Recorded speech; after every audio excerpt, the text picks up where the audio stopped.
আপনার স্বামীর একটা কথা শুনে আপনি আকাশ থেকে নেমে পড়ছেন, আকাশ ভেঙে পড়ছে মাথার উপরে। কি এটা বললো সে, আপনি ডিপ্রেসড হয়ে যাচ্ছেন। আরে বোন, ডিপ্রেসড হচ্ছেন কেন? এটা কেন?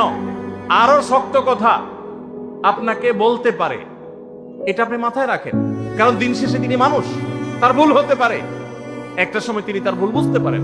দাম্পত্য জীবনে যদি স্বামী স্ত্রী উভয়ে যদি ধৈর্যশীল না হয়, সবরকারী না হয়, হুটহাট রিয়াকশন করে ফেলে, কখনো দাম্পত্য জীবনে সুখী হওয়া সম্ভব নয়।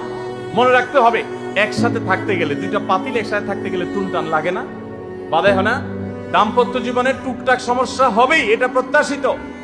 মনে রাখবেন, এই জিনিসটা যদি আপনি আগে থেকে মাথায় রাখেন, তাহলে আপনার কষ্ট অনেকখানি দূর হয়ে যাবে। আমরা অনেকে আকাশ থেকে নেমে পড়ি। কি বলে? এত বড় সাহস, এই কথা বলতে পারে? কেন ভাই আশ্চর্য হচ্ছেন কেন? এর চেয়ে বেশি কথা বলতে পারে। মাথা বাড়ি মারছে? আরে ভাই, ছুরি মারে নাই যে শুকর আদায় করেন। বুঝেন নাই কথা? একই কথা বোনদের জন্য প্রযোজ্য। আমার মা বোন যারা শুনছেন তাদেরকে বলছি,